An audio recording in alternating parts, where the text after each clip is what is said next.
Muy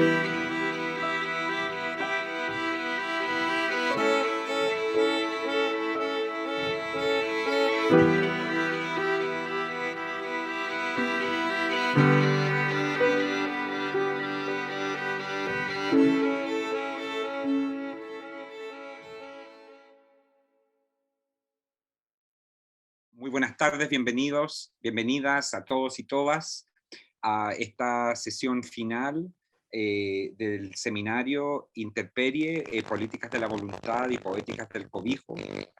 Agradezco muchísimo a las organizadoras por la invitación a moderar la sesión en compañía de grandes amistades y colegas como Teresa Luna, Nina, y también conociendo a Rubén por primera vez.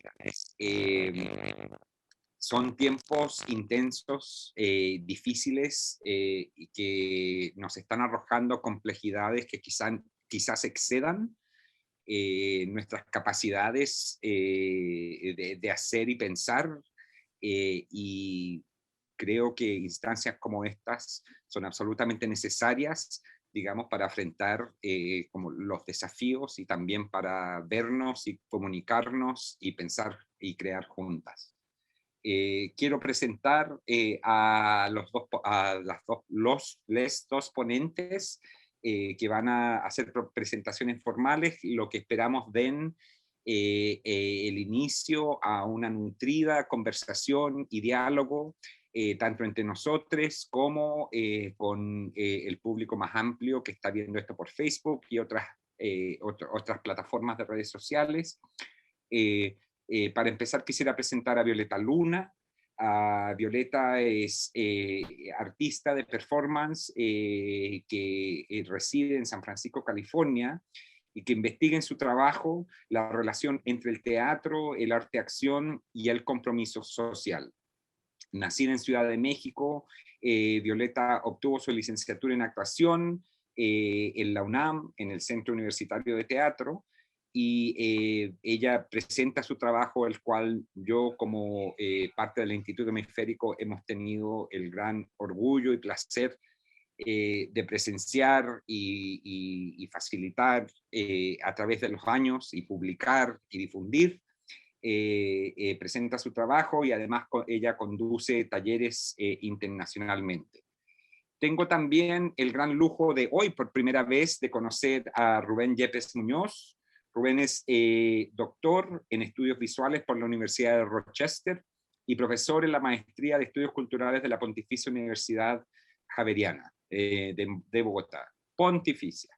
Su trabajo investigativo gira en torno al arte y cine colombiano y latinoamericano, que media dinámicas de violencia, política y recientemente la genealogía de los estudios visuales latinoamericanos. Es un gran lujo tener intervenciones de estos dos grandes colegas, estas dos grandes colegas, para iniciar una conversación que esperamos nos permita comunicarnos y intercambiar ideas y ver qué hacemos frente al desastre múltiple que estamos viviendo. Así que bienvenidos y por favor adelante, Violeta. Muchas gracias, Marcial. Gracias por esta introducción y pues bueno, gracias a todo el equipo de estos cobijos, de estas semanas que han sido pues bien estimulantes, ¿no? También, o sea, quiero dar las gracias a Ana Cornide porque ella fue la que me invitó, también a Nuria Garmón porque abrió su galería para poder compartir el trabajo, pero pues bueno, a todos los participantes que han nutrido y nos han dado este apapacho, que está esta palabra del alma, nos han dado un apapacho para seguir pues negociando este mundo tan incierto. Entonces, voy a leer algunos de mis pensamientos porque a veces cuando hablo soy un poco dispersa y como para centrar un poco el tiempo. Entonces, Para quienes trabajamos en lo creativo a partir de narrativas performativas, donde el sitio de creación es el cuerpo vivo, que es sangre, fluidos, respiración, mente. La pandemia del COVID nos enfrentó a nuevos desafíos para reconfigurarnos y repensarnos en nuestra vida y quehacer artístico. Durante la pandemia, el uso de las tecnologías se expandió a todos nuestros ámbitos, nos dio la posibilidad de estar conectadas y de aprender, bueno, nos vimos forzadas a aprender nuevos lenguajes para crear, imaginarnos otras maneras de estar presentes en la virtualidad y conspirar juntas. Si bien la virtualidad ha sido la forma de generar estos teleconvivios, también quiero apuntar la necesidad de hacer uso de estas tecnologías de manera crítica, sin dejar de ver que estas corporaciones del Internet hacen de capturar nuestra atención su modelo económico y que son los cancerberos que controlan a qué información podemos acceder y condicionan nuestra manera de relacionarnos con nuestra vida y con los otros, y generan con estas prácticas ganancias megamillonarias para sus CEOs y accionistas.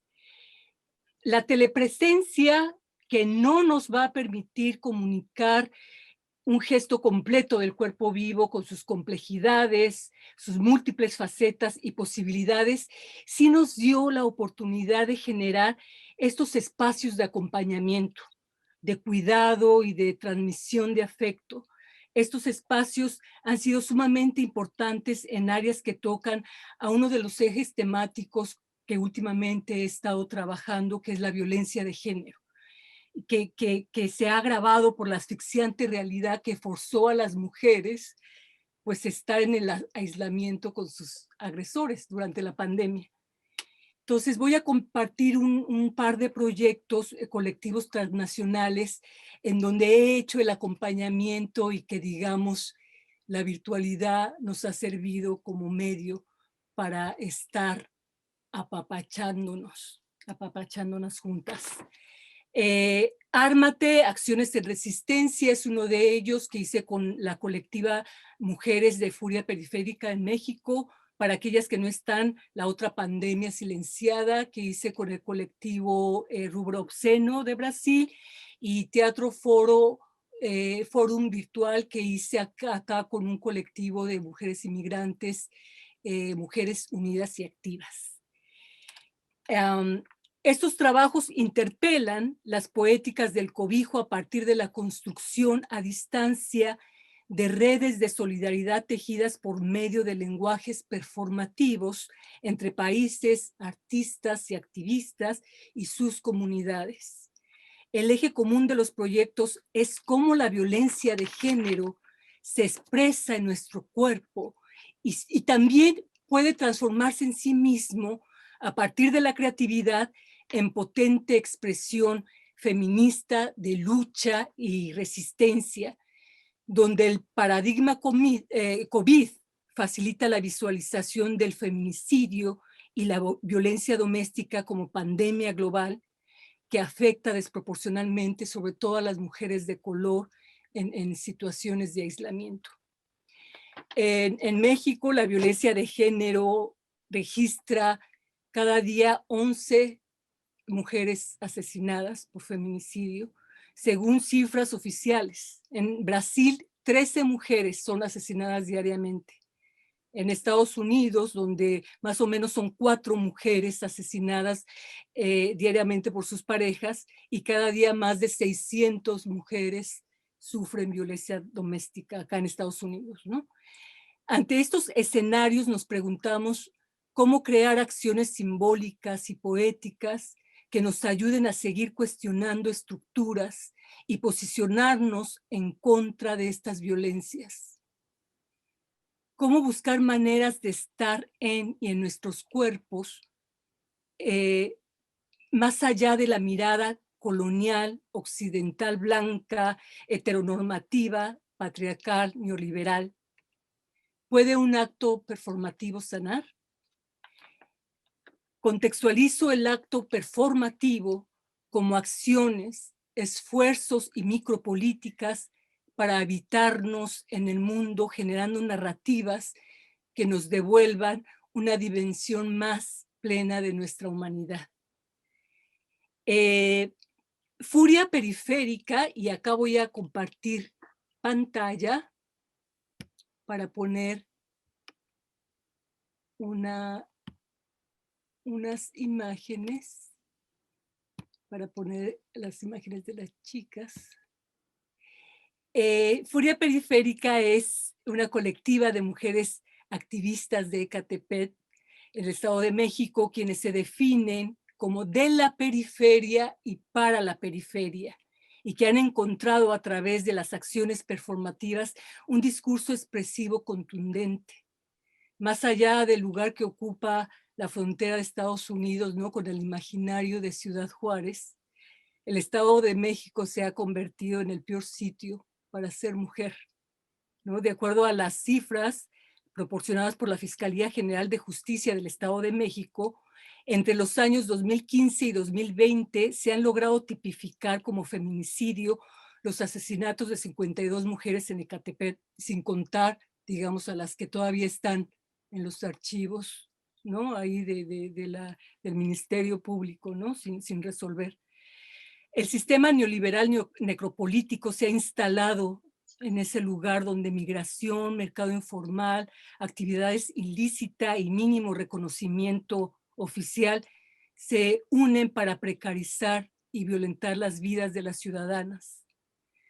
Ante esta intemperie letal, esta colectiva se ha dedicado a hacer acciones de performance como una manera de resistencia y de activismo, y no solo en el espacio público, sino también van e intervienen los espacios que han sido lugares de, pues donde se han cometido los feminicidios, ¿no? Acá las compañeras organizaron una jornada performativa que se llama Para de Matarnos, ahí en la ciudad de Nezahualcóyotl. Y bueno, este performance se llaman Huidas del Silencio. Lo pongo porque ellas utilizan el elemento jaula que las ha acompañado, que después pues va a aparecer en este acompañamiento que hicimos, ¿no? Acá las vemos frente al ayuntamiento de la ciudad de Nezahualcóyotl. Este fue en el 2020, es decir, por un tiempo decidieron pues estar en sus casas, pero la urgencia de salir, pues tuvieron que hacerlo y empezar a seguir, a tomar las calles de nuevo, ¿no? Acá voy a compartir, un proyecto que se llama, que hice con ellas, Ármate Acciones en Resistencia, donde también estuvo pues una conspiradora que fue la que me invitó, María Luna, que pues no solo compartimos el hecho de ser hermanas, sino que también pues la práctica del quehacer performativo, ¿no? Entonces,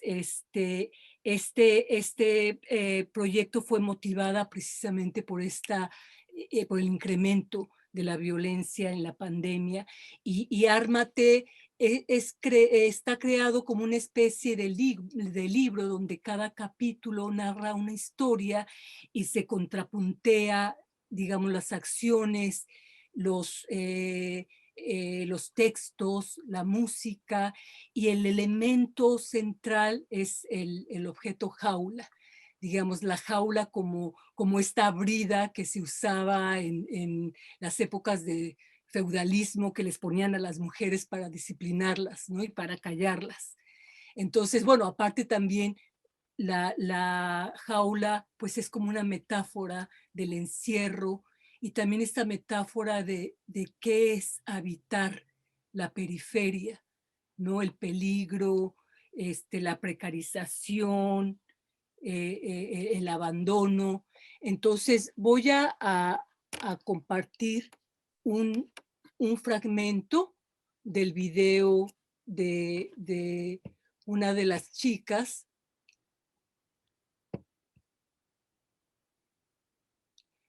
¿Me están escuchando todo bien? Todo bien. Perfecto. Ok, ahí va.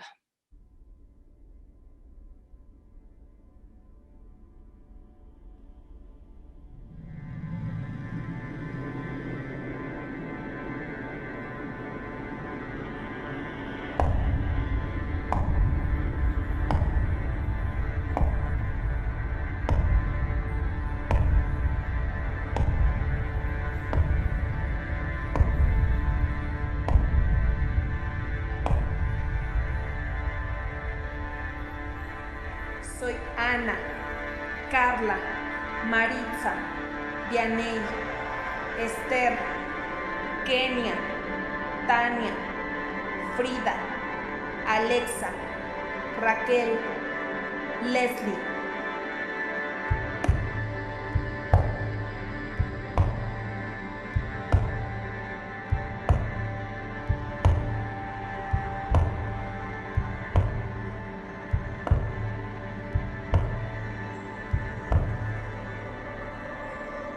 Soy la violentada en el transporte público.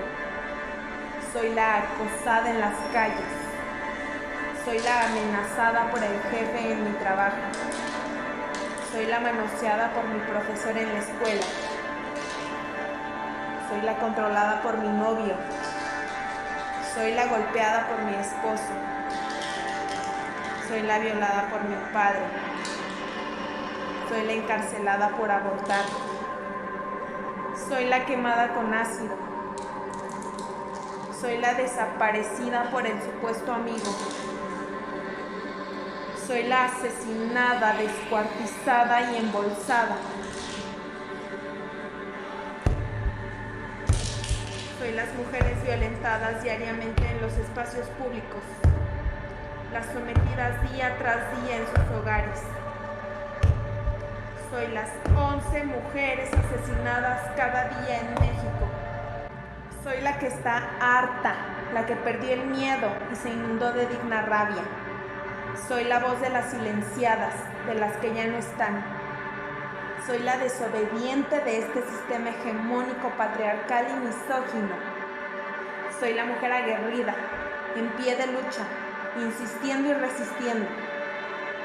Soy la amiga, hermana, madre y abuela, que con amor, soror y ternura radical transforman. Soy el fuego que no se apaga, la hierba que nunca muere. Soy el recuerdo de las mujeres asesinadas, borradas y silenciadas.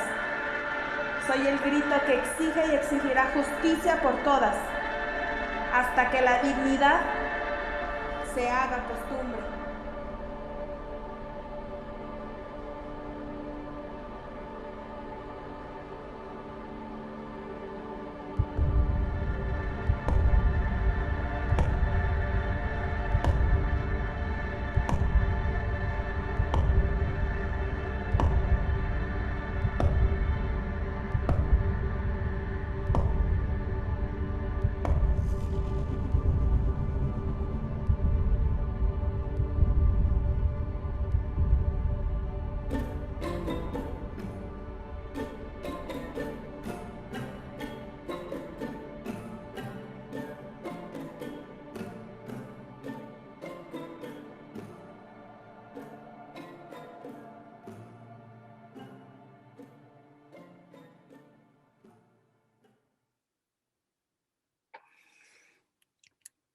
Ok. Voy a regresar.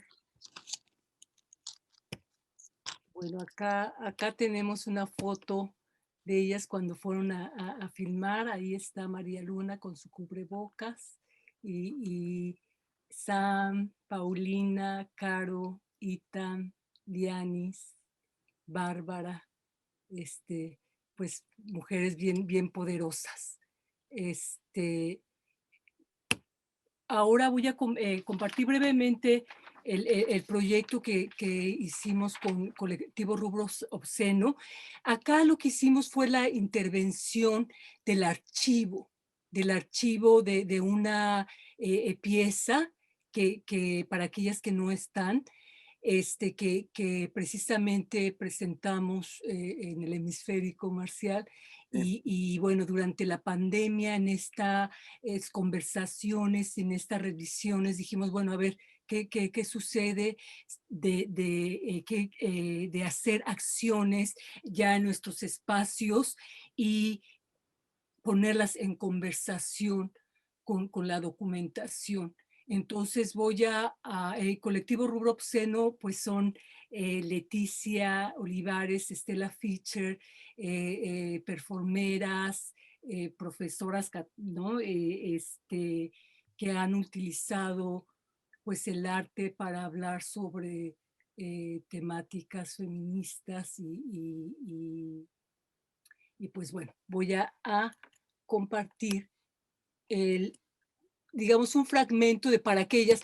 Ahorita al rato pongo en el chat el link donde pueden ver los 2 videos ya completos porque son largos, ¿no? Entonces, acá no iba a haber tiempo.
Feminicídio, crime que envolve o assassinato intencional de mulheres pelo simples fato de serem mulheres. Suas motivações mais usuais são o desprezo, o abuso de poder, controle e propriedade sobre as mulheres, condições comuns em sociedades marcadas por um histórico processo de dominação, colonialidade e desigualdade de gênero, como a maioria dos países latino-americanos. El Salvador é o primeiro país no mundo em casos de feminicídio, seguidos da Colômbia, Guatemala e Rússia. O Brasil é o 5º país que mais mata mulheres, seguido do México. Em média, 13 mulheres são assassinadas por dia no Brasil por feminicídio, sendo que 61% são mulheres negras. E é importante destacar que o Brasil é o país que mais mata mulheres trans no mundo. Okay. Y pues bueno, por último, el trabajo que realizo con el colectivo de acá de San Francisco, Mujeres Unidas y Activas, y que bueno, a través de la técnica Teatro Forum y digamos y de la plataforma Zoom, empezamos a ver que era muy propicio para la interactividad y para que las mujeres a través de su participación tomaran agencia y empezáramos a ver, digamos, los problemas y cómo los problemas particulares en estos momentos de la pandemia que tienen las compañeras y pues a través de este Teatro Forum empezar a desmenuzar y ver las estrategias de cómo poder solucionarlos. Voy a pasar los links aquí en el chat porque, bueno, los registros están en Facebook, entonces ahí los pueden visitar, pero también para que visiten los otros videos. Y bueno, yo creo que hasta aquí y ya después seguimos conversando, Marcial.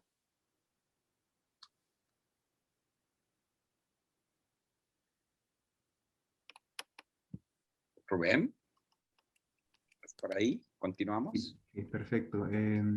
Pues Marcial, muchas gracias. Gracias por la presentación, gracias por acompañarnos en esta conversación. Gracias también, Violeta, por el trabajo que nos acabas de presentar. Creo que además de estar muy interesante, se cruza con algunas de las cosas que voy a presentar.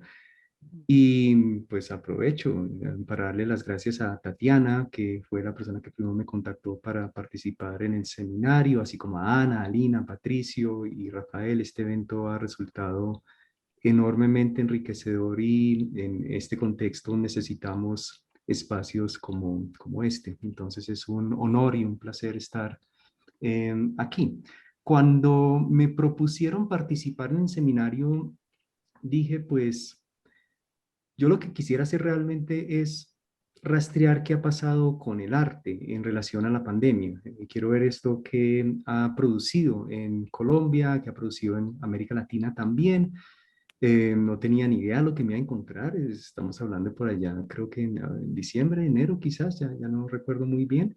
Y pues esto ha sido una cuestión que ha ido evolucionando además. Empecé a escarbar principalmente en línea, a hablar con artistas, a hablar con distintas personas, virtualmente en casi todos los casos, y a escribir. Y de esa escritura han salido yo ya no sé cuántas versiones, tengo como 5 o 6 ensayos distintos, yo no sé cuál va a ser el que voy a terminar enviándoles para si se publican memorias. Pero entonces, bueno, en medio de todo eso y de un proceso entonces que está en desarrollo todavía, tengo un texto. Este texto es un fragmento de alguno de los otros textos más amplios que eventualmente supongo que propondré. Así que es un fragmento de un fragmento de alguna manera, porque todo texto es de entrada un fragmento, pero nada, entonces voy a leer mi texto porque yo creo que digo más así que hablando de manera espontánea. Entonces, y tengo unas imágenes también, así que yo creo que voy a poner de una vez esta imagen, así no me enredo después con cuestiones técnicas y esas vainas. Entonces, esto se llama Pandemia, Arte, Sentidos de Vida, algunas reflexiones desde Colombia. La crisis más honda, pero no por ello la más evidente, desencadenada por la pandemia, no consiste en la problemática sanitaria, sino en la desestabilización de nuestros de por sí precarios territorios existenciales. En América Latina la pandemia ha exacerbado las desigualdades, la pobreza, la exclusión, el sexismo y las otras formas de violencia estructural que históricamente hemos sufrido. En Colombia, cuya historia de violencia e injusticia se contabiliza en siglos, pues esta situación es particularmente insidiosa, con mayor claridad que en el norte global. La precarización de la existencia se nos revela aquí en uno de los lados más oscuros del actual régimen capitalista, en cuestiones como la pérdida de las seguridades materiales más elementales, si es que alguna vez las tuvimos, y de los núcleos existenciales del trabajo, el consumo, el ocio. Pero, por otro lado, estos núcleos están quedando en evidencia como los banales sentidos de vida que siempre han sido. Ingenuo sería suponer que las respuestas que requerimos provendrán de un Estado que, en el caso colombiano, ni siquiera ha podido responder satisfactoriamente frente a la crisis sanitaria que la pandemia ha exacerbado. Más allá de esto, el Estado ha sido uno de los principales agentes de la crisis social. Históricamente, la gubernamentalidad local ha sido parte del proyecto de asegurar para algunos y a costa de muchos sentidos de vida enraizados en el clasismo y el racismo, el patriarcalismo, el consumismo desaforado y el ocio banal.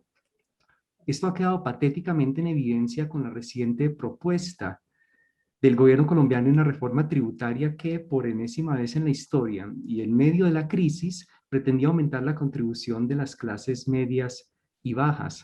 La motivación de la propuesta no fue simplemente la desfinanciación del Estado que la crisis ha ahondado, sino la amenaza de perder el grado de inversión de las calificadoras de riesgo internacionales, lo cual tendrá alguna importancia desde una perspectiva macroeconómica neoliberal, pero no desde la perspectiva del bienestar del ciudadano. Si bien la masiva movilización popular, de la que aquí vemos una imagen, terminó por por tumbar la propuesta de reforma.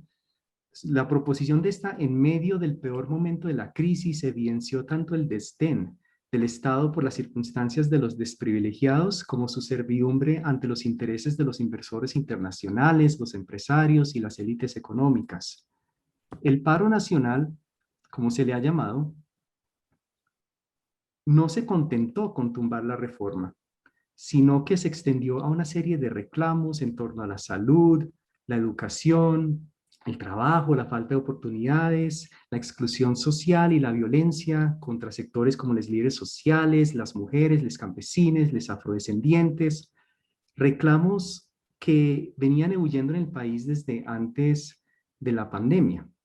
El Estado respondió a la protesta a través de la violencia policial, a la que se ha sumado la violencia de algunos sectores civiles, que habría que llamar realmente sectores paramilitares, causando decenas de muertos y mereciendo la condena a la comunidad nacional e internacional. Y bueno, actualmente el Comité del Paro Nacional y el gobierno entablan un proceso de negociación cuyo pronóstico es incierto. Allende de esto, la persistencia, organización y fuerza de la movilización, que no tiene paralelos realmente en la historia reciente del país, demuestra que existe una crisis social profunda cuyas causas estructurales no pueden ser simplemente atribuidas a la pandemia. En aras de comprender estas causas, quiero abordar algunas de las características de la gubernamentalidad contemporánea en Colombia, que no es simplemente un fenómeno local, sino que está articulada con las estructuras de poder globales, las que, como sabemos, tienen el capitalismo neoliberal su eje principal. Entonces vemos que la gubernamentalidad ha sido articulada en Colombia en años recientes a través de un proyecto político concreto, el proyecto del uribismo. A lo largo de los últimos 20 años, el uribismo ha mantenido el poder a través de una particular mezcla de hegemonía y coerción que, como ha señalado recientemente Santiago Castro Gómez, el profesor de la maestría en estudios culturales de la Universidad Javeriana, pues afianzó localmente una versión sui generis del neoliberalismo. Y esto se logró a través de varios factores. Primero, la articulación de las dos fuerzas políticas tradicionales, el conservadurismo y el liberalismo, de tal modo que se logró trascender el viejo bipartidismo que marcó el periodo que en la historia colombiana conocemos como la violencia. Segundo, la invención de un enemigo interno, las Fuerzas Armadas Revolucionarias de Colombia, las FARC, y además, tercero, la articulación con el narcoparamilitarismo. Entonces, a través de esta singular mezcla de elementos que la gubernamentalidad local se ha articulado tanto con el neoliberalismo global como con la economía transnacional ilegal, aquí hago un eco de un argumento de Sayak Valencia, exacerbando las desigualdades, las exclusiones, la violencia y la pobreza que este ha producido. Entonces vemos que la crisis es compleja. Por una parte es la consecuencia del incumplimiento de la promesa a la modernidad de alcanzar un bienestar para todos, que en realidad nunca se podía cumplir, pues como bien sabemos, la inequidad, la explotación, son elementos intrínsecos de su principal modo de producción, el capitalismo, que depende para su mantenimiento y expansión de la explotación tanto de las mayorías humanas como del mundo natural. Cansadas y llevadas al límite por la crisis del COVID-19, las otrora silenciosas mayorías ahora reclaman el bienestar material que se les había prometido. Esto se evidencia en la reciente movilización social en Colombia, donde los sectores de los trabajadores, los estudiantes, los campesinos y en general las clases medias y bajas están dejando en claro su desespero ante la pérdida del horizonte prometido. Pero por otra parte, es evidente que la problemática de la crisis es más profunda que la pérdida del horizonte del bienestar material. Algunos sectores sociales, particularmente los estudiantes y jóvenes, han perdido la fe no solo en la promesa del bienestar, sino también los modos de vida prometidos por la gubernamentalidad contemporánea, los cuales ven ahora como profundamente insatisfactorios. Estos sectores cada vez dan más señas de que desean articular sentidos de vida que no estén centrados en la comodidad material, el ocio y el consumismo. Además, miran con ojos preocupados el avance de la crisis ambiental, la cual ha sido, como sabemos, negada por los líderes e ideólogos del neoliberalismo, y que en Colombia el uribismo nunca supo o de repente nunca quiso articular en su discurso político. Los estudiantes, los jóvenes, los grupos indígenas exigen de manera cada vez más consciente no una vuelta a la normalidad pre-pandemia, pues como proclama una de las consignas más notables de las resistencias, creo que yo puedo expandir esto, ¿sí? De las resistencias actuales, tanto a nivel local como global. Este es justamente el problema, ¿no? Y pues esta imagen la hemos visto ya varias veces en el contexto del seminario. Creo que Matías Beverinotti la presentó, y es por supuesto la imagen, una de las imágenes del seminario, esta proyección en Chile. Lo que reclaman entonces es ni más ni menos la invención de una nueva sociedad y un nuevo mundo, puesto que el de la modernidad occidental capitalista, no solo les ha sido negado, sino que también se ha agotado. ¿Qué ofrece el arte en este panorama? Claramente el arte no nos devolverá las seguridades materiales y los sentidos de existencia promovidos por el capitalismo global. ¿Cómo podría hacerlo si los artistas constituyen uno de los sectores más afectados por la crisis?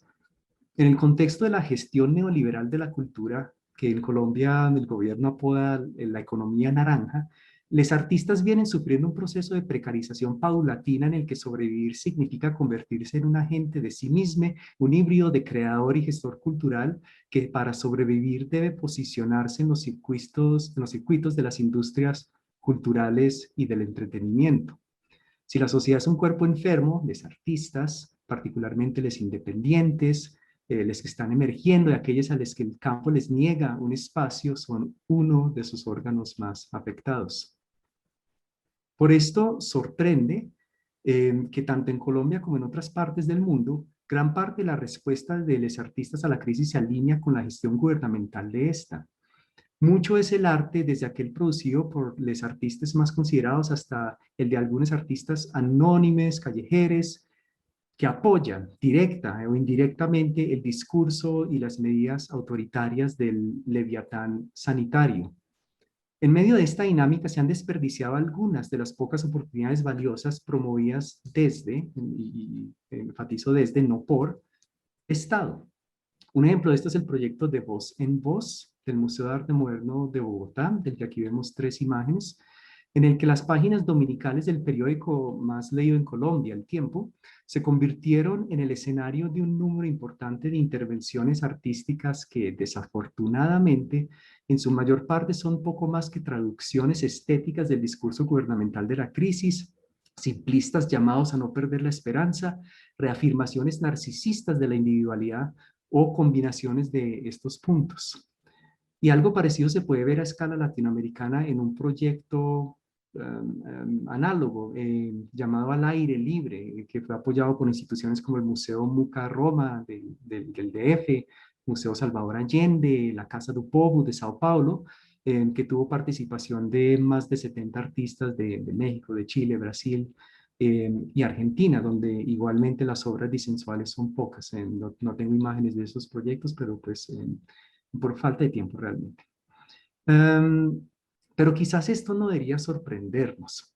Los artistas, particularmente aquellos más consolidados, están como lo estamos todos, condicionados por la gubernamentalidad contemporánea, con su pretensión de desactivar la potencia del arte a través del mercado cultural y las industrias del entretenimiento.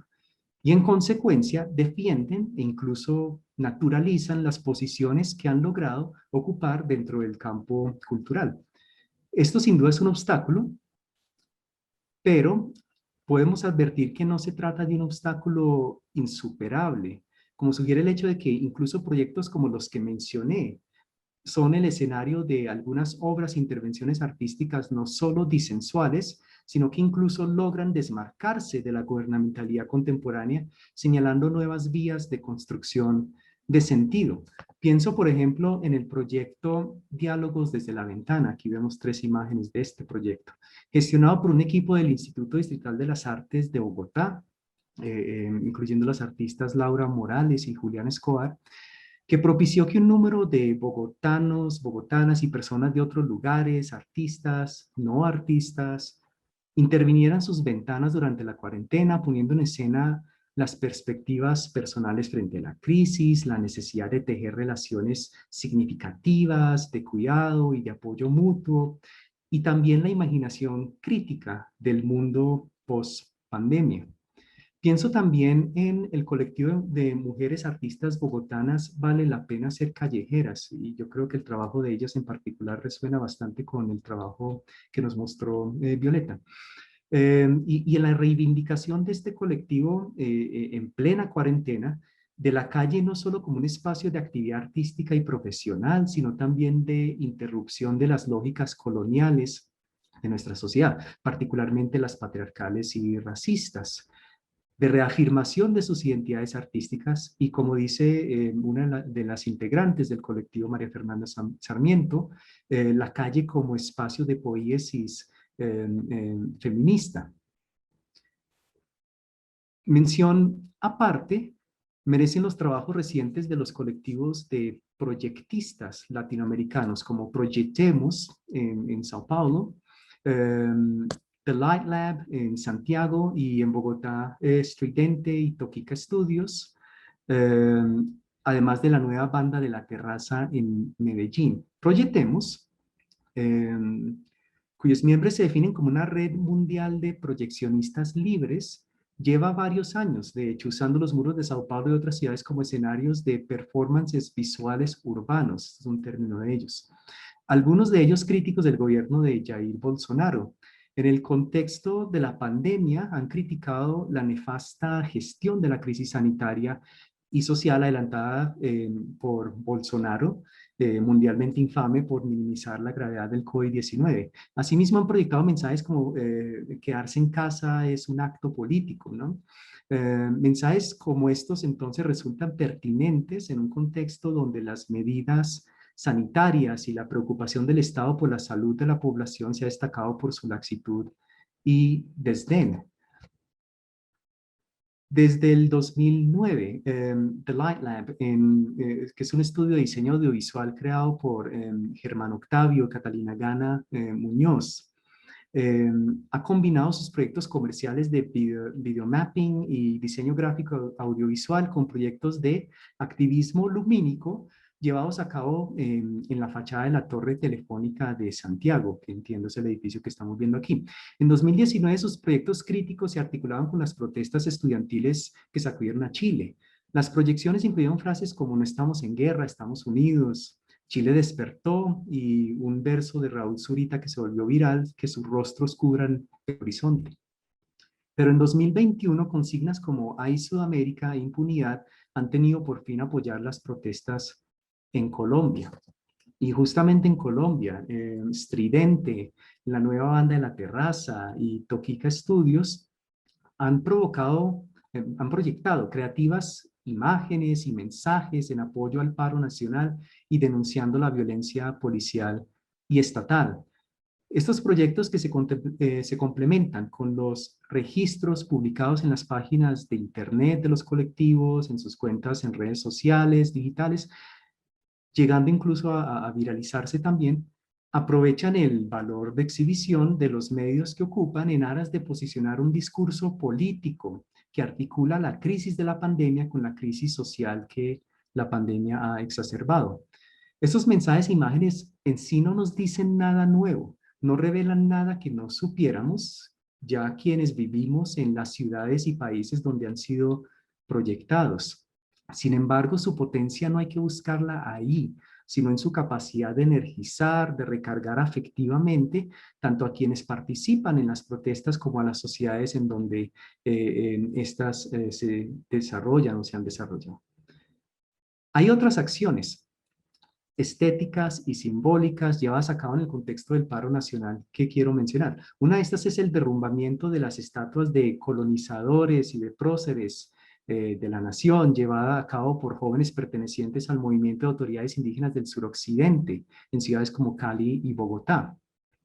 Como dice Miguel Rojas Sotelo, que es un académico colombiano que trabaja en Duke, este fenómeno iconoclástico, que por supuesto no es solo colombiano ni reciente, no solo constituye cito a Rojas Sotelo, un símbolo de la vindicación social, política, histórica largamente anhelada por los pueblos originarios, sino que también está al centro de procesos de educación, revalorización crítica de los conceptos de historia, arte y cultura, tanto en Colombia como en el mundo occidental.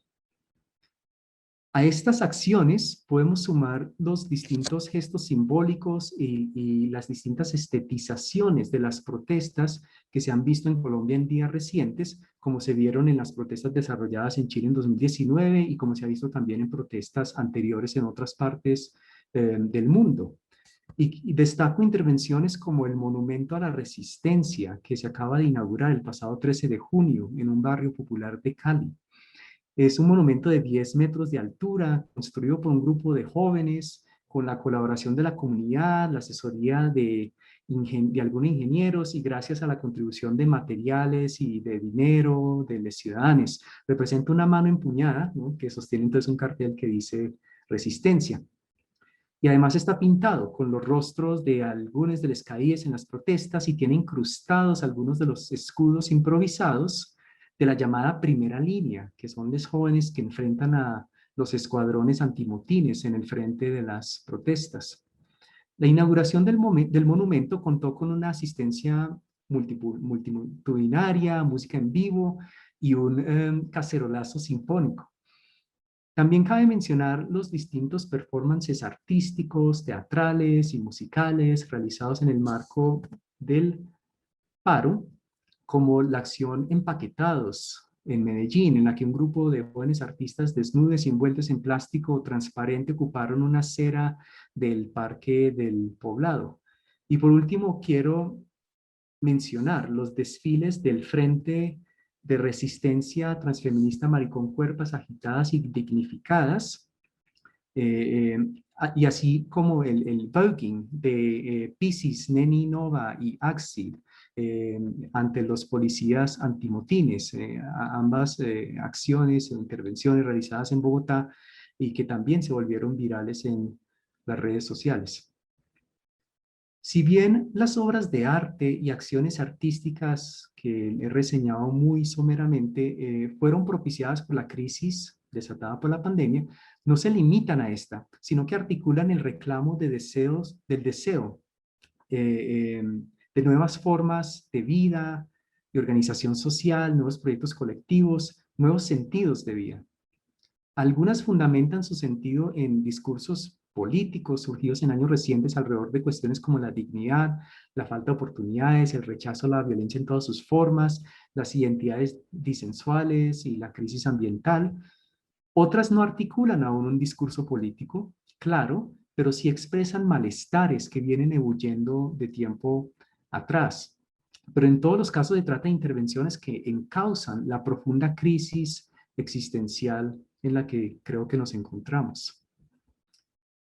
No debe sorprendernos que estas intervenciones se adelanten sobre todo desde la periferia del arte institucional, pues constituyen un reclamo de la potencia del arte que es justamente más difícil de realizar desde el centro de dicho campo. ¿En qué consiste esta potencia? En un corto y bello texto que tiene por título El arte cura, a modo de pregunta, Sueli Rolnik, quien tuvimos en el seminario, nos brinda una respuesta. Consiste en otorgarle un signo al afecto. El arte, ya sea con A mayúscula o minúscula, le otorga carne, presencia al afecto. El afecto en cuanto a intensidad que interrumpe los sentidos habituales, los discursos, las representaciones, los significados y afectos convencionales, nos desarraiga de la subjetividad regulada y orientada hacia la producción, de la captura de las fuerzas vitales por parte de la gubernamentalidad contemporánea.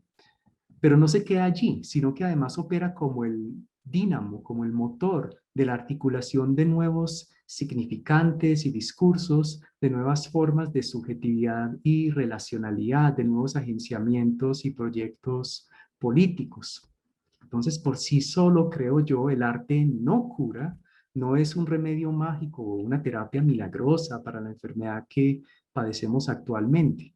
Sin embargo, sí es uno de los ámbitos, y quizás el principal, del trabajo afectivo que necesitamos adelantar en aras de resistir y posicionarnos críticamente frente a la gubernamentalidad contemporánea, de deshacer subjetividades y comportamientos enquistados, de inventar otras formas de relacionarnos y otros sentidos de vida. Yo llego hasta aquí. Ahora.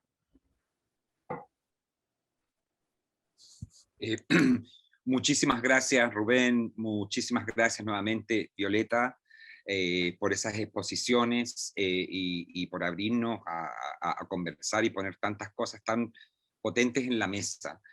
Yo estoy en un momento particularmente pesimista, entonces, pero tratando con mi mente de cientista social como un poco de tipificar cosas y de categorizarlas, porque no lo resisto. Es uno que en este panel virtual es extraordinario porque de alguna forma está Estados Unidos, está Chile, está Colombia. Y hay una cosa que comparten esos tres lugares. Yo pienso desde Chile y desde Estados Unidos, así que sin ninguna vergüenza me cito como representante de la chilenidad en este contexto. Que lo que hay en común son tres estallidos sociales muy potentes, ¿no? El estallido chileno del 18 de octubre del 2019, el estallido de Estados Unidos del verano pasado, que fue un alzamiento del movimiento social más grande en la historia de Estados Unidos, y que comenzó con la quema de comisarías de los policías, y que fue un evento que en el momento que se hizo el sondeo, 54% de los encuestados lo apoyó y lo vio como necesario, y el estallido colombiano que ya lleva sus semanas, pero que ya viene y continúa con el paro y etc. Entonces, como de alguna forma, esta buenísima compañía de interlocutoras, me hace pensar un poco en la pregunta, ¿a dónde te tocó el estallido en relación a la pandemia? Si de alguna forma vemos las fuerzas del neoliberalismo como las entendemos, desatadas en un sentido expandido, ¿en qué lugar en relación al desarrollo de la pandemia te tocó el estallido a ti? Y eso yo creo que a mí me genera como preguntas interesantes y reflexiones interesantes en torno de alguna forma al estallido chileno que antecede la pandemia, el estallido estadounidense que ocurre en el momento, o sea, como más oscuro y más temeroso de lo que es el fin de mayo del 2020, o sea, que fue un riesgo, no sabíamos qué nos iba a pasar cuando salimos a la calle, no sabíamos si nos íbamos a pegar, si nos íbamos a infectar con mascarillas al aire libre. Ahora sabemos mucho más, entonces eso fue un brinco a una incertidumbre y a un riesgo muy potente y viral. Ahora sabemos más y algo aprendimos de eso. Y el estallido colombiano, que ocurre ya, por decirlo, en un momento más avanzado temporalmente de la pandemia misma. Y esa triangulación como que me hace, como que la encuentro interesante en esta mesa, eh, porque nos hace más nítidas quizás, o nos puede hacer más nítidas las preguntas que podemos hacer como sobre la protesta, el arte y la política en relación a la pandemia en un contexto neoliberal que también en un sentido expandido de alguna forma es una constante, por decirlo de alguna forma, pero que de otra forma sus velocidades en todo sentido se intensifican y se aceleran, ¿no? Entonces, y aquí tenemos tres ejemplos de alguna forma de estallidos sociales, de rebeliones, de insurrecciones populares masivas de la calle, que tienen algo en común quizás y que ocurren en distintas periodizaciones dentro de COVID, ¿no? De la pandemia, que tienen algo en común, que tienen un carácter destituyente, O sea, digamos que ocurren, pero no ocurren con un proyecto político definido, no ocurren con una proyección de proyecto, de futuro, de qué vamos a hacer, pero sí todos estamos de acuerdo que hay que destruir y desconstruir y desarmar y botar estatuas y deshacernos de estructuras y de cosas y de discursos, ¿no? Y eso es lo que yo creo que define estas revueltas, porque si te pones a buscar acuerdos políticos, bueno, en Chile estamos entrando a la etapa de construir una constitución y de todas esas cosas, que fue algo que vino del estallido social chileno, pero eso es mucho más complicado y hay mucho más desacuerdo, digamos, que es como propio del ejercicio. Pero tienen tienen un carácter destituyente, en eso podemos estar de acuerdo. Aquí en Estados Unidos eso se articula en torno a un discurso de un abolicionismo teórico, práctico, ideológico, que no es solamente sobre abolir la policía, sino que mira al Estado en una forma de un desmontaje, ¿no?, de estructuras. En Chile también, o sea, en Chile también hay la fuerza destituyente del estallido social chileno es fuertísima y es lo que lo hace tan masivo y lo hace exceder toda contención de la política y las estructuras existentes. Y me da la impresión, aunque conozco menos, que parte de lo que permite que el estallido social colombiano perdure y continúe es justamente ciertos como acuerdos intuitivos en lo que ya no debe existir, sobre lo que ya no debe existir, sin tener acuerdos sobre lo que construimos, cómo lo construimos y cómo se hace. Entonces, encuentro ejemplar que estemos los tres juntos aquí conversando en contexto de estos estallidos que ocurren en distintos tipos, en distintas periodizaciones dentro de la vida del coronavirus. Uno. Otra reflexión. Encuentro de alguna forma que, tomando en cuenta la intensificación y la aceleración de todas las velocidades del neoliberalismo, que hay que el arte como que le ocurren un par de cosas. Uno, o sea, lo poco que le quedaba de autonomía, digamos, esa cosa de las bibliotecas y de los teóricos del arte y la autonomía del arte y todos los libros y las bibliotecas que se han escrito sobre el campo del arte como un campo autónomo. Eso ya estaba corroído, o sea, ya estaba casi como al borde de la muerte, y los estallidos más la pandemia acaban con él. O sea, es como el fin de cualquier pretensión del arte como un campo autónomo, como se ha teorizado desde siempre, ¿no? Por otro lado, tengo la profunda impresión de que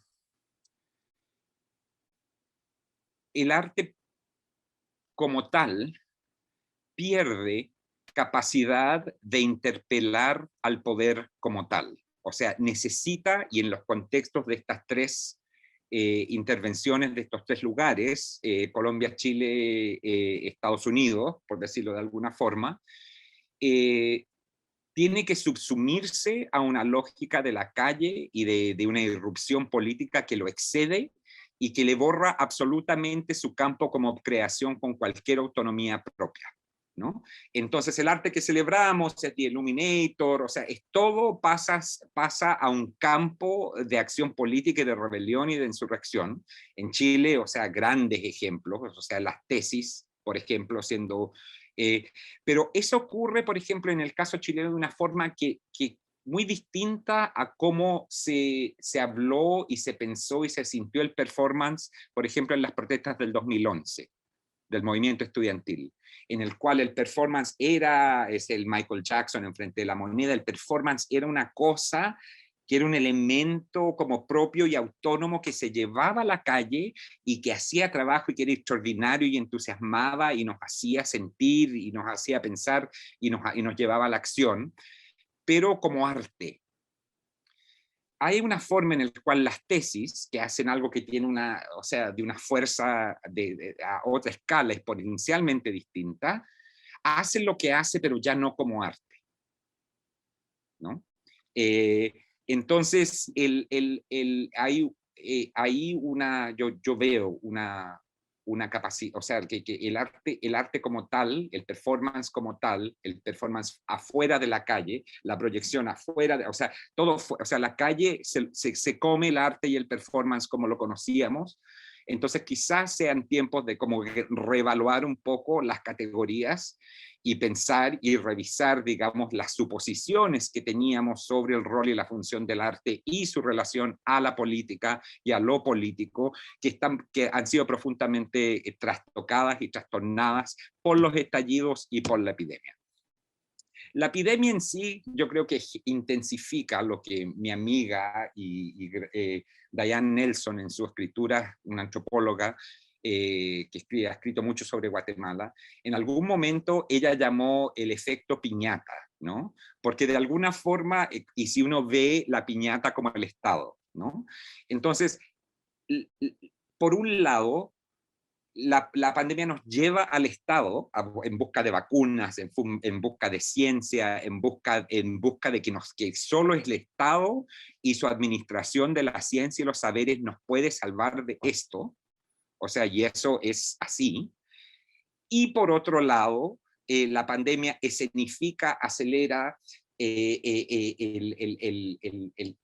desastre, la catástrofe y el abandono y la intemperie absoluta, que es algo que nos congrega en este seminario hoy, de la incapacidad del Estado y del capitalismo racial de justamente proveer todas esas cosas. Entonces, esa contradicción que por un lado nos lleva, así como de forma acelerada y intensa por la existencia misma, a pedir Estado, vacunas, salud, etc. Y que por el otro lado demuestra el colapso ya que viene de hace tiempo, pero que se intensifica y se acelera en formas muy brutales con la pandemia y que generan este universo, digamos, de ayuda mutua, ¿no? Este universo el cual es muy real, el cual es muy necesario, pero que también hay que tener mucho cuidado con fetichizar, y que vamos a vivir en espacios futuros de ayuda mutua, porque la ayuda mutua no nos va a llevar o sea, seguimos corriendo y reclamándole al Estado ahora la vida que nos puede traer la ciencia a través de la vacuna. Crea una situación como muy, muy compleja. Y en particularmente, o sea, como en el contexto de esto, o sea, o sea, yo creo que intemperie y cobijo aquí son categorías pero fundamentales, y que en la conversación, en las conversaciones, en los textos, en el trabajo de Aline, de Patricio y lo que ha llevado a este seminario, desde que esas conversaciones se dieron, yo creo que han tomado aún más relevancia, no como dos cosas distintas, ¿no? Sino que como una dialéctica, una binaria que existe en una tensión cada vez más intensa y cada vez más relevante. Que justamente interperie cobijo, digamos, frente a lo que le ocurre al Estado, a lo que nos ocurre a nosotros desde la intemperie viral, que lo único que nos puede salvar es el Estado, y que por el otro lado esto nos comprueba, nos demuestra, si es que ya no estaba demostrado antes, que el Estado dentro de un sistema de capitalismo racial es el abandono y es la intemperie, intensifica esa contradicción de una forma muy brutal. Y eso como, entonces hay que plantearse, o sea, llamar arte a la proyección. O sea, yo creo, porque ahí eso se borra, no sé, no me queda claro que eso siga firme. Tanto como el performance fuera de la calle y fuera de la protesta. No me queda claro tampoco su lugar, su función. O sea, queda desplazado y con una lejanía pero abismal de su capacidad de interpelar al poder, que antes quizás siempre fue distante, pero no era tan abismalmente distante como yo lo encuentro ahora. Y entonces, ¿qué hacemos con el arte? Con la estética, con la creación, con el despliegue de sentidos, digamos, en torno a eso, no sé, pero yo creo que esto, y tanto Rubén y Violeta, como este seminario entero y las categorías en torno a las cuales se ha construido, son, o sea, justamente el tipo de espacios, digamos, que necesitamos para pensar eso y ver qué hacemos, digamos, o sea, con las ruinas. O sea, yo creo que el arte está en ruinas. El arte, como lo hemos entendido, está en ruinas. O sea, todo esto, y que si ya venía por procesos propios al neoliberalismo y el capitalismo racial, la pandemia, o sea, desata procesos y velocidades que ya aceleran eso al infinito y que nos tiene que llevar, digamos, a repensar qué hacemos desde esas ruinas y dónde y cómo le llamamos a las cosas.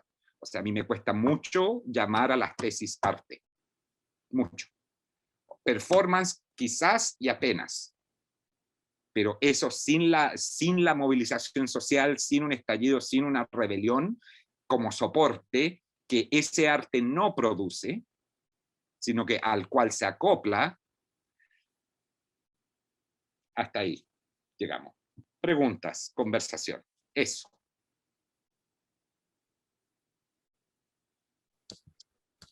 Violeta, si quieras. Sí, por favor, ya me quedo callado. ¿Lo doy yo?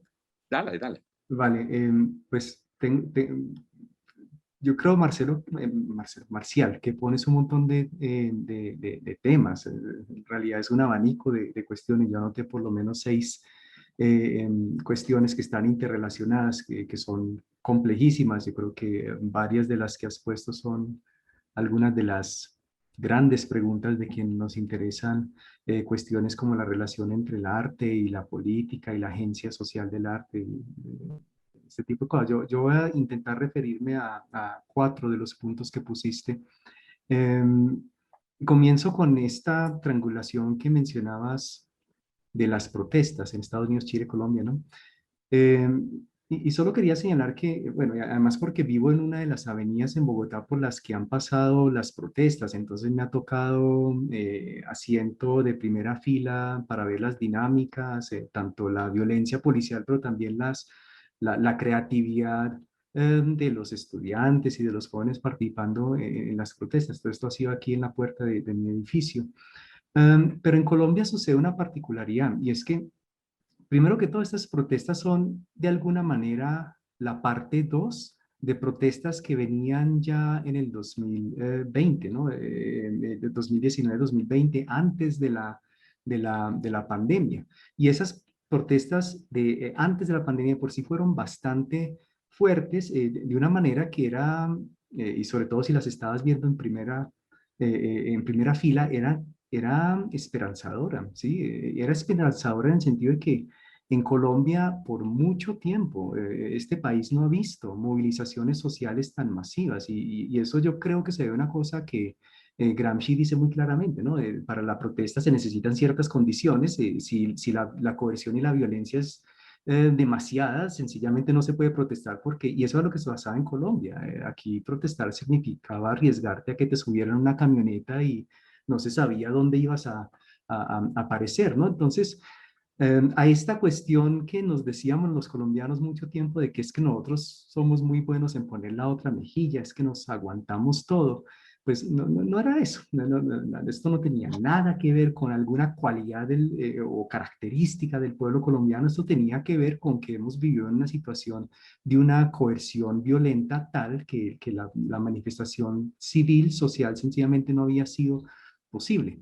Cayó la pandemia y claro, se cortó la protesta, pero las tensiones que habían allí, y que de hecho que vienen de mucho tiempo atrás, creo yo creo que el problema de Colombia es histórico y es estructural, siguieron huyendo silenciosamente. Además, porque como dije en mi presentación, la gestión de la pandemia aquí ha sido nefasto. Nosotros hemos tenido de las cuarentenas más largas del mundo y las peores cifras de contagios y de muertes del mundo, ¿sí? Esa paradoja deja en evidencia lo mal que ha sido gestionado esto.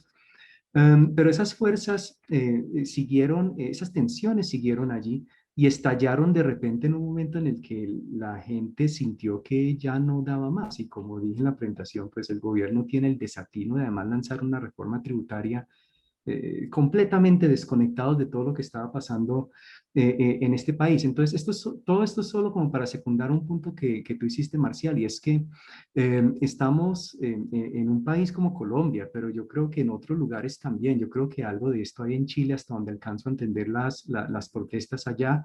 Algo de esto hay en Estados Unidos también. Y como lo hubo en Francia, por ejemplo, hace más bien poco, y en otros países de Europa. Yo creo que estamos en un momento de crisis estructural, que es más que es mucho más que la pandemia, y es más que la manifestación local de tensiones propias. Y yo creo que ahorita podemos de repente retomar esa idea de que estamos en crisis estructural, ya en relación al neoliberalismo y a este proyecto civilizatorio en el que nos hemos montado, que sabemos que no funciona, pero todavía no sabemos cuáles son las alternativas, ¿cierto? Entonces, eso es una cuestión. Hablaste también de la autonomía del arte, y que la autonomía está en crisis, que la pérdida de la autonomía está implicando una pérdida de la capacidad del arte de interpelar el poder. Pues yo lo que creo es que el arte nunca ha sido autónomo. ¿Sí? El arte nunca ha sido autónomo. Y así tengamos a los Kant y a los Baumgarten argumentando alrededor de la autonomía como una característica definitoria del concepto de arte, ¿no?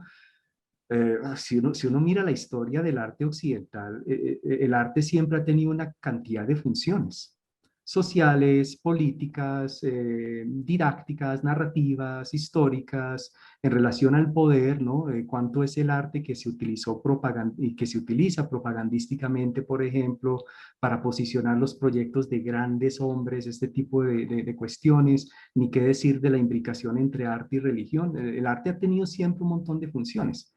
Y desde sus inicios en Occidente, en la Alta Edad Media, ha sido además una mercancía. El arte se vende desde el siglo XIV, por lo menos se vende como mercancía. Entonces, yo creo que la autonomía es una ideología, como dice Xavier Gutten. La autonomía es una ideología que tampoco creo que esté en crisis. Porque es que, si bien es cierto que esa ideología se ha desarticulado por varios flancos, uno piensa en en la crítica institucional en el arte, ¿no? Desde los años 60, uno piensa en cosas como las que dice Arthur Danto, ¿no? ¿A qué podemos llamar obra de arte cuando ya no podemos definir unas cualidades estéticas de lo que se supone de ser un objeto artístico, ¿no? Cuando cualquier cosa puede ser una obra de arte, entonces, ¿cómo defines desde las cualidades estéticas qué es una obra de arte? Uno piensa en esas cuestiones, pero por otros lados, uno piensa también en ciertas corrientes del arte político, por lo menos desde los situacionistas, ¿no? Y en la idea de sacar el arte de los ámbitos institucionales, de ponerlo en la calle, ponerlo en los contextos sociales y buscar que tenga incidencia ahí. Entonces están todas esas fuerzas, sin lugar a dudas. Pero el contrapeso de eso, me parece, es que la ideología de la autonomía es muy útil tanto para el ámbito institucional del arte y sobre todo para el ámbito comercial del arte. ¿Sí? El ámbito del comercio internacional del arte sí que necesita de la idea del objeto autónomo, del objeto que se puede desprender de los contextos, que puede circular como mercancía, y ese es un parapeto muy fuerte de la ideología de la autonomía. ¿Sí? Y entonces y su enseñanza en la universidad es otra de la enseñanza en la universidad, Ujú. el capital simbólico que viene detrás también, tanto de la idea de la autonomía en la obra de arte como de la figura misma social del artista, ¿no? Entonces, esos son contrapesos muy fuertes, pero quizás un tercer punto en esto es que, y lo veo, por ejemplo, en una intervención del artista Doris Salcedo, que ustedes por supuesto conocen, en el contexto de la pandemia, en un espacio que ella tiene en Bogotá llamado Fragmentos. Ella va y hace una intervención en relación a las protestas sociales aquí llamadas Vidas Robadas. No alcancé a incluirla en la presentación, pero en algunos de los textos más largos está. Y en Vías Robadas ella hace una especie, además con dos periodistas de una fundación independiente, hacen una especie de homenaje a algunas de las víctimas de la violencia policial contra el paro. y ha habido todo tipo de críticas sobre Salcedo, como las hay desde antes, ¿no? De que ella coopta el dolor de las víctimas, que ella coopta el sufrimiento, que ella aprovecha esto para posicionar su capital simbólico. Y sí, es difícil no reconocer que en un artista como Salcedo, en muchos artistas, hay algo de eso. Pero este tipo de discusiones siempre me recuerdan un punto de Adorno. Adorno, que lo tenemos como un autor vilipendiado en medio del rechazo a las cuestiones que dijo sobre las industrias culturales, sobre todo en campos como el mío, ¿no? Los estudios culturales y demás. Pero en la estética Adorno dice esto. Adorno dice, la obra de arte es un artefacto contradictorio y está repleta de contradicciones, contradicciones entre, por ejemplo, la intención significativa y la función social de la obra. Lo que nos corresponde a nosotros, quienes nos relacionamos con ellas, espectadores, críticos y demás, es trabajar las contradicciones, ¿cierto? Ir desenmarañando esa madeja de contradicciones que están allí. Y yo creo, puede que me equivoque en esto, pero yo creo que obras como la de Salcedo, otras intervenciones artísticas en el ámbito del arte institucional, incluso a título de la autonomía del arte, incluso ahí, incluso en el ámbito del comercio del arte, pueden, sin embargo, a pesar de las contradicciones que esa situación de las obras y las prácticas implican, pueden, sin embargo, tener dimensiones de sentido y dimensiones significativas que pueden eventualmente resultar relevantes, por lo menos para algunas personas que se relacionan con ellas. Entonces, lo que estoy queriendo decir es, la discusión es compleja, ¿no? Y es una cuestión de un grano fino donde hay que mirar las circunstancias de cada práctica artística, de cada obra, cómo es encuadrada institucionalmente o no, con qué se articula o no, con qué tipo de discurso en relación a qué tipo de discurso se pone a circular o no, este tipo de cuestiones. Otro punto al que te referiste es a esto que todos sabemos de que el Estado está en crisis, ¿cierto? El Estado está en crisis, eso yo creo que es evidente para todos, es evidente desde hace tiempo, además no necesitábamos la pandemia para saber eso, pero la paradoja de la crisis del Estado, y aquí pues me estoy yendo a terrenos que realmente no son los míos, pero bueno, me provocaste algunas ideas, así que la paradoja de esta crisis es que sabemos que el Estado no nos funciona, pero por otro lado, como decías, seguimos necesitando Estado, pero sobre todo no sabemos cuál es la alternativa a una sociedad organizada a través del Estado-Nación, ¿cierto? ¿En dónde buscamos la alternativa? ¿Cuál es la alternativa? Yo iría más lejos y diría incluso, ¿cuál es la alternativa al proyecto civilizatorio en el que nos montó Occidente? ¿Sí? No sabemos. ¿Sí? No sabemos, todavía estamos en el esfuerzo por tan siquiera intentar imaginarnos, como quizás diría Jameson, y tan siquiera intentar imaginarnos cómo es que salimos del atolladero en el que estamos. Y entonces, como para volver al territorio más que domino, que manejo un poco más, ¿qué le pedimos al arte entonces en un panorama como ese? ¿Sí? Las protestas en Chile, lo que está pasando y ha pasado en Estados Unidos, lo que está pasando en Colombia, esto no tiene que ver con la pandemia. Yo creo que, no sé, la pandemia desencadenó todo, sobre todo lo de Colombia, ¿no? Lo desencadenó, fue el gatillo, pero esto viene de tiempo atrás. ¿Qué le podemos pedir al arte en medio de todo esto? El arte también está en crisis, el arte también está, muchos artistas están literalmente jugando la vida en medio de la precarización extrema en la que les ha metido el neoliberalismo, etc. Yo creo que es pedirle demasiado al arte, como es pedirle demasiado a cualquier sector que nos ofrezca soluciones, que nos ofrezca, por ejemplo, los imaginarios alternativos frente a las crisis estructurales en las que estamos. ¿Por qué los artistas? ¿Y por qué? Sí, uno mira la pandemia Y la gente que se puso, los grandes filósofos, las estrellas, los rockstars de la filosofía mundial que se pusieron a escribir en contexto de la pandemia, las respuestas son muy pocas, ¿sí? Ni por ese sector, ni por el lado del arte tampoco.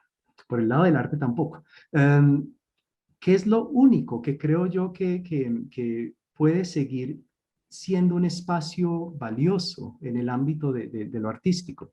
Lo que de alguna manera quise insinuar en mi presentación.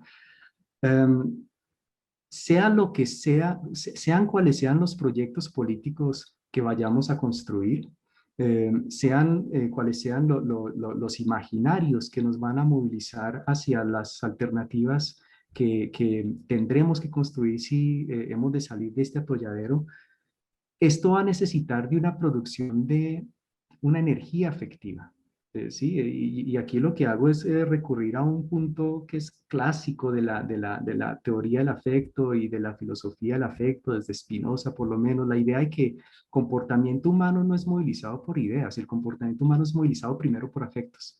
¿No? En Spinoza somos animales afectivos que a veces pensamos, no somos animales que piensan, somos animales afectivos, ¿no? A veces pensamos. Los proyectos políticos requieren de una gran energía afectiva porque o si no se disipan. Y requieren de esa energía afectiva incluso antes de que articulan un discurso político. Requieren esa energía afectiva para articular un discurso político. Y entonces, en ese sentido, intervenciones como las que nos muestra Violeta, como las que mostré en la presentación, y otras, incluso desde el ámbito del arte institucional, pueden, y yo creo que conservan todavía una dimensión de producción afectiva, de energización de los movimientos sociales, de las protestas, en el caso más contemporáneo de Colombia, que claro, creo que tienes toda la razón, no van a servir de nada si después no las capitalizamos. Capitalizamos una palabra terrible, pero si después no las articulamos con unos proyectos de largo aliento, ¿sí? Y eso requiere trabajo político serio, requiere trabajo reflexivo serio, y requiere de una capacidad de articular distintos sectores. Esta es la vieja discusión de Gramsci, ¿cierto? Se requiere de poder llevar eventualmente esa energía a un proyecto político, pero yo creo que eso no hay que pedírselo a los artistas. Eso nos lo tenemos que pedir nosotros mismos como sociedad, ¿sí? Los artistas de pronto ponen la chispa y claro, pueden incidir y tienen silla en la conversación y todo demás, pero sería ingenuo decir que son ellos quienes van a articular esos proyectos y movimientos. O también si nos los piden, pues de ahí a que les hagamos caso, va a haber una gran distancia. No, sí, yo creo que comparto, Marcial, tu pesimismo, porque de alguna manera es lo que, digamos, todavía muchos de nosotros estamos en ese shock y procesando. Y no tenemos respuestas, ¿no? Ahorita estaba pensando en esta frase de James Baldwin, ¿no? Que dice, el propósito del arte es hacer manifiesta las preguntas que han sido ocultas por las respuestas, ¿no? O sea, es decir, creo que como artista no podemos no vernos dentro de nuestros contextos. O sea, es importantísimo el contexto, qué es lo que nos contiene y desde qué espacio vamos a articular nuestras narrativas. La claridad para quién y por qué, y que si tenga impacto, realmente ya no es, depende. Para mí sí es una preocupación. Pero en este caso soy consciente que por lo menos estos proyectos que estoy desarrollando a distancia, pues los interpelan otras cosas, porque los afectos en esta lejanía, pues toman muchas variantes. y muchas interpretaciones que también son muy buenas, porque hasta en un grado se llega a democratizar un poco la participación, las conversaciones, ¿no? Si bien estas ventanitas pueden propiciar donde ya no haya, o sea, lo hablo desde artista de performance que está también acostumbrada a ceder la voluntad y el espacio de poder que implica el espacio de la acción. En ese sentido, también a través de la virtualidad se cede ese espacio, ¿no? Porque en mi caso va más allá de un producto, ¿no? O sea, lo que yo les mostré es el resultado de otro tipo de conversaciones que atraviesan por lo afectivo, que atraviesan por las precariedades que nos conectan como mujeres sobrevivientes latinas, de color, en donde el desamparo, pues uno lo vive día a día, ¿no? Como artista independiente, artista de performance, mujer, o sea, ya son una serie de capas que uno las ha vivido siempre y que la pandemia evidentemente te pone otros desafíos, ¿no? Porque como vimos, nuestras comunidades, las latinas, la BIPOC, que le llaman, o indígenas, negros, no pudieron quedarse en casa. No, o sea, tenían que salir con las compañeras que estaba trabajando. Muchas se dedicaban eran trabajadoras domésticas. O sea, se quedaron en una intemperie absoluta. Y cómo acompañarlas en un espacio virtual que también pocas tienen acceso a eso. O sea, son herramientas que inclusive uno apenas está tartamudeando y que de pronto encima hay que ponerlas a ellas para aprender y negociar. Y entonces, cuando las necesidades inmediatas, la urgencia es cómo resolver comida, ¿no? Y bueno, recuerdo que tú estuviste en una, ¿no? Facilitando a toda esta gente que salió a la calle, y bueno, vamos a poner las cocinas, ¿no? En la calle porque tienen que venir a comer. O sea, vivo en una ciudad, San Francisco, carísimo, con muchos desalojos, y que estábamos temblando. O sea, yo misma, el 1 de enero nos mandaron una solicitud de que esta casa se iba a vender y la teníamos que desalojar.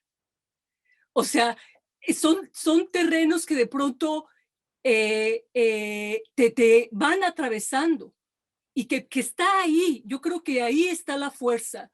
Ahí no la fuerza, sino ahí está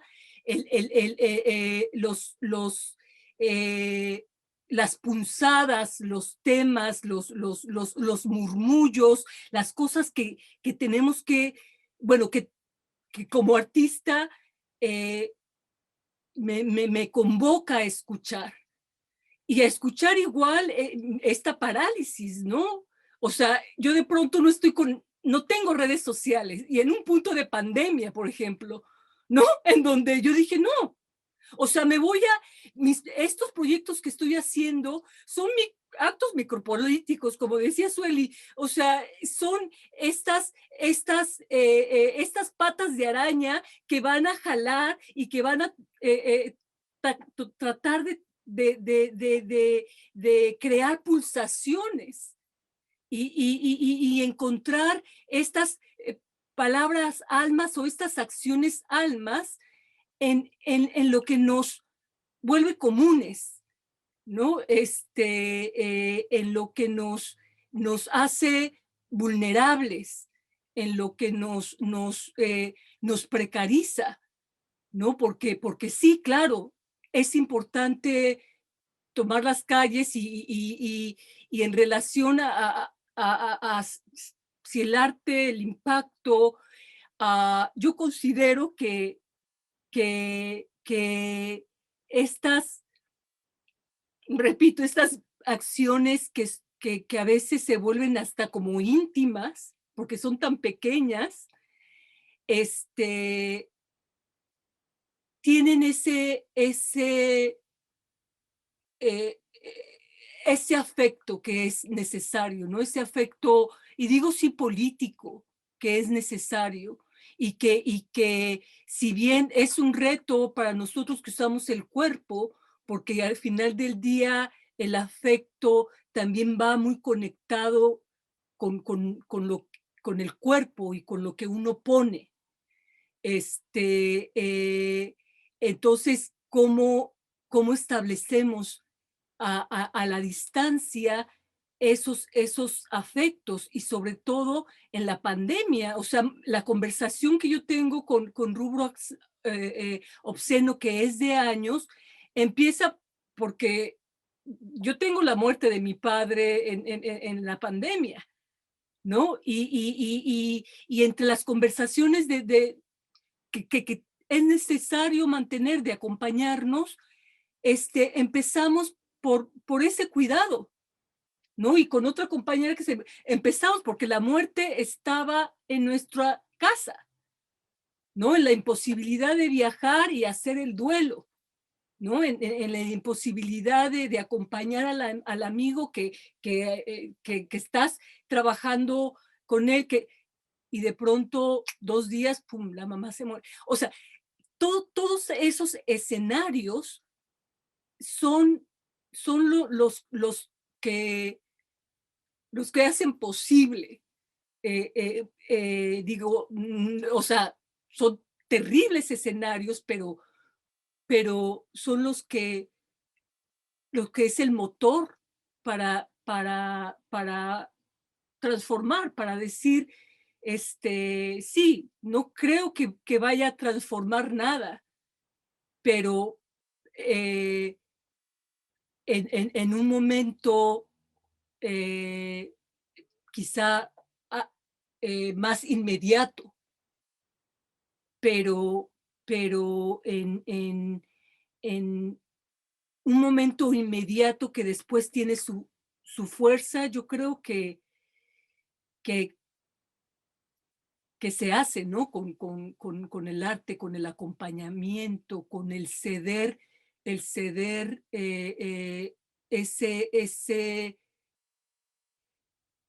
espacio, bueno, ese espacio que a veces es el espacio del arte,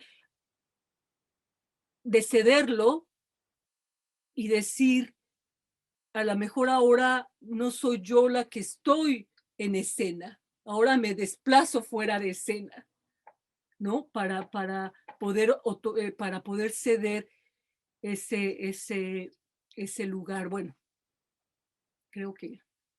Sí, no, y me quedó algo muy pegado, una teorización que hiciste, Violeta, como en tu presentación, sobre la imposibilidad del gesto completo.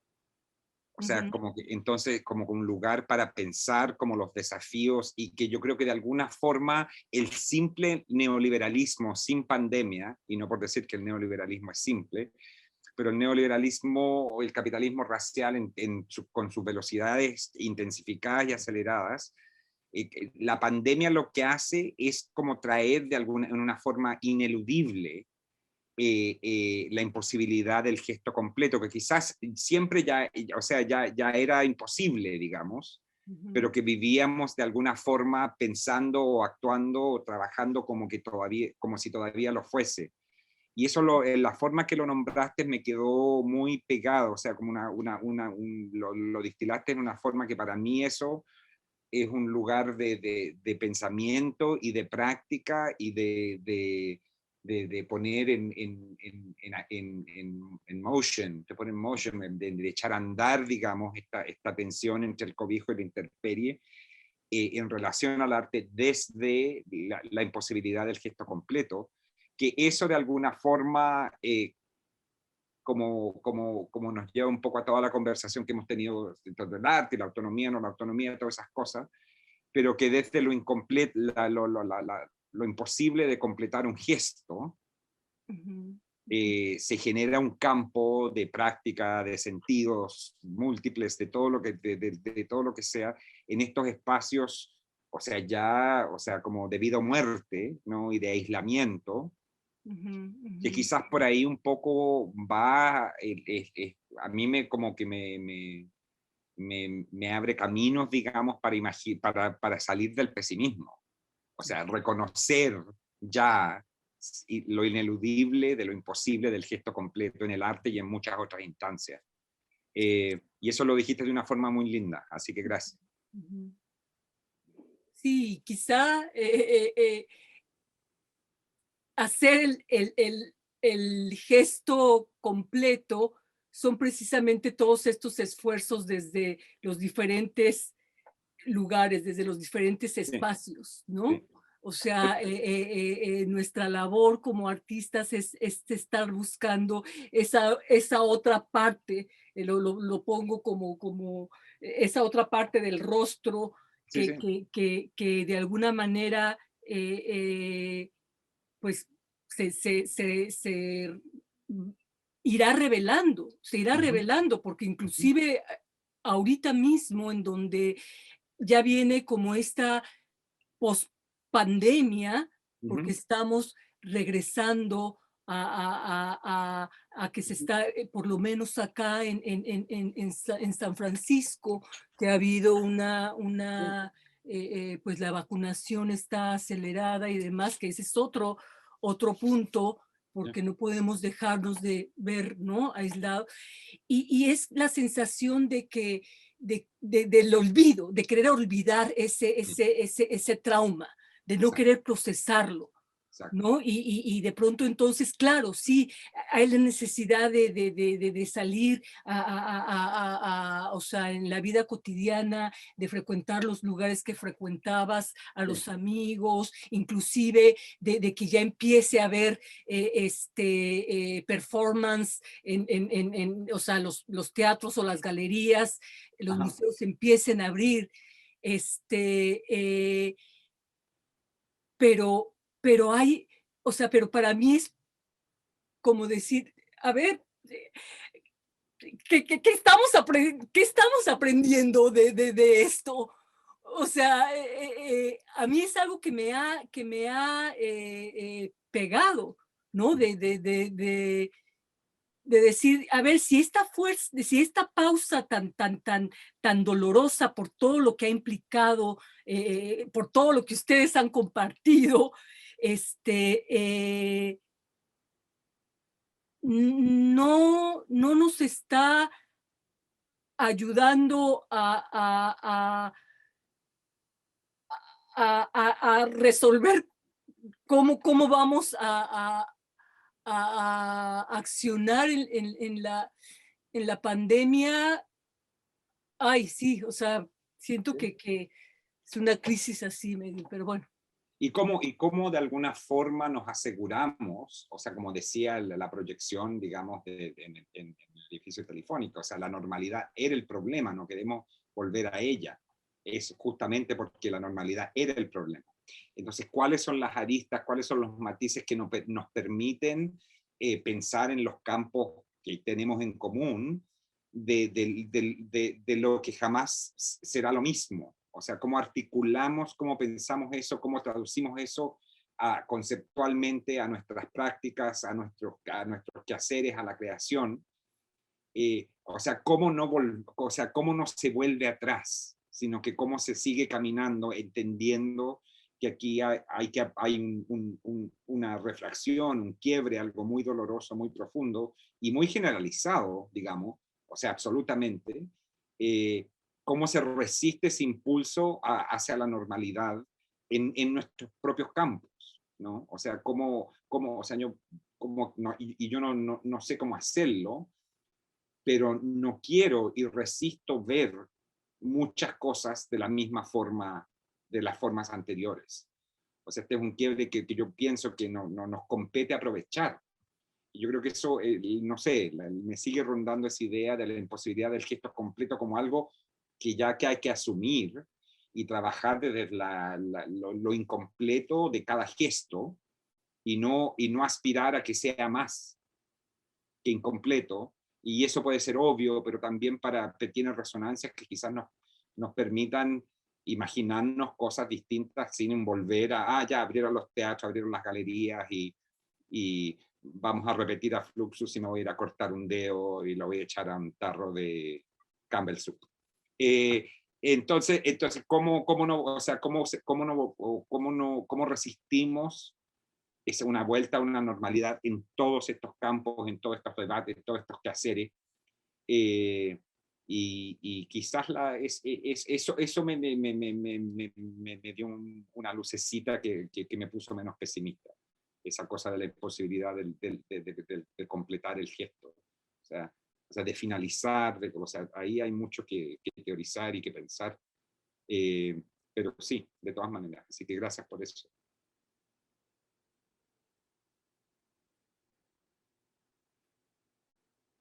¿Qué nos toca ahora?